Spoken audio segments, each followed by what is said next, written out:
सर्वज्ञानी परमेश्वर ने हमें आज का दिन दान में दिया। इस बात का स्मरण करके मैं परमेश्वर को महिमा और स्तुति देता हूँ। मत्ती रचित सुसमाचार उसका 5वां अध्याय और 8वां पद। धन्य है वे जिनके मन शुद्ध हैं, क्योंकि वे परमेश्वर को देखेंगे। प्रभु यीशु के गिरी प्रवचन में से एक है यह वचन, और इस पवित्र वचन में से परमेश्वर हमसे यह बात करना चाहते हैं कि हम शुद्ध मन के व्यक्ति बने। परमेश्वर पवित्र है और यही वजह है कि हमारे हृदय की शुद्धि या पवित्रता ही हमें उस परमेश्वर को देखने का अवसर देती है।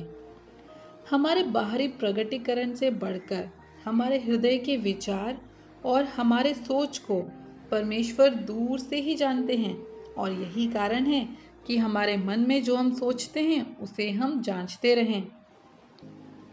अशुद्ध शब्द और कार्य हमारे जीवन में प्रकट होने के बहुत पहले ही वो चिंता और विचार हमारे हृदय में आए होंगे, परंतु उसे तवज्जो ना देने के कारण वह अशुद्धि अति वेग से हमारे जीवन में प्रवेश कर जाती है और वह हमें पाप की ओर और बुरे कार्य करने के लिए हमें विवश करती है और हम परमेश्वर से दूर हो जाते हैं। ऐसा हम होने ना दें और हमारा हृदय प्रभु यीशु के लहू के द्वारा पवित्र किया जाए और प्रभु यीशु के वचन के द्वारा हर दिन धोया जाए।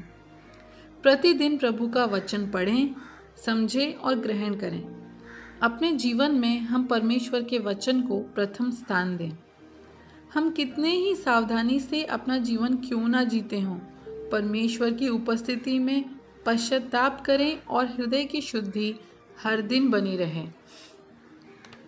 पश्चाताप जब हमारे मन से नष्ट हो जाता है, उस दिन हमारे हृदय की शुद्धि भी नष्ट हो जाती है। यह बात आप जान लीजिए। अफ्रीका राज्य के एक विशेष प्रकार के खरगोश के बारे में मैंने पढ़ा। बहुत ही अच्छे सफ़ेद रंग के उनके बाल होते हैं और वे किसी भी रीति के गंदगी को अपने शरीर में लगने नहीं देते।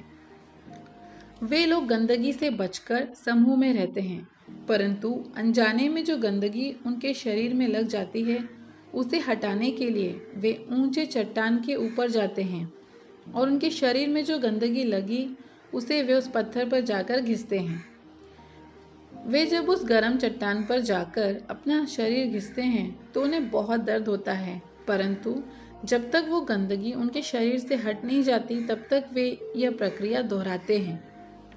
मेरे प्रियो, ये जंगली जानवर जब इतने सावधान रहते हैं कि वे अपने शरीर पर लगे मैल को हटाने के लिए इतना दर्द सहन करते हैं, तो जब हम इस संसार में रहते हैं तो शरीर की अभिलाषा, आँखों की अभिलाषा और जीवन का प्रताप, इन सब में जब जीते हैं तो हमारे हृदय में जो पाप के दाग लगे हैं उसे धोकर निकालने के लिए हम लोग कितने उत्साहित रहते हैं।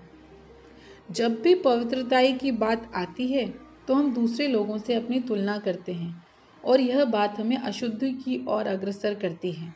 इसके विपरीत हमें यह करना है कि परमेश्वर के वचन के अनुसार हम अपने आप को जांचने के लिए तैयार करें।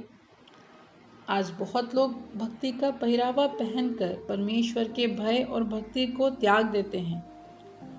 वहीं हम पवित्रताई के लिए, अलगाव के लिए, शुद्धिकरण के लिए, निष्कलंक हृदय के लिए हमें अकेले ही क्यों ना खड़ा होना पड़े, स्थिरता से खड़े रहें, हृदय शुद्धि वाले बने। यही संपूर्ण संदेश का सारांश है। आंखों को बंद करें और प्रार्थना करें। पवित्र परमेश्वर, क्योंकि आप हमें और हमारे हृदय की गहराइयों को अच्छे से जांचते हैं, इस सुबह हमने जो वचन सुना उसके अनुसार हम हमारे हृदय में जमे हुए संपूर्ण अशुद्धियों को धोकर उसे सफ़ेद बनाकर आपको देखने के लिए एक पवित्र हृदय देकर हमारा आदर कीजिए। प्रभु यीशु के नाम में, आमीन।